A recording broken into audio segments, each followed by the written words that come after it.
अबू रसूल ने इरशाद फरमाइए, निस्संदेह बेशक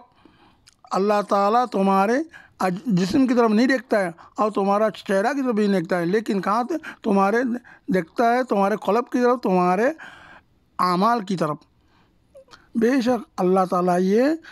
नसा तुम्हारे जिस्म की तरफ, तुम्हारा चेहरा तुम नसा अल्लाह কিন্তু আল্লাহ সাদে কি তোমার কলব আছে, তোমার আমাল সাদে। সে আশা করি এই হাদিস তো শেয়ার করে দিয়ে অনেক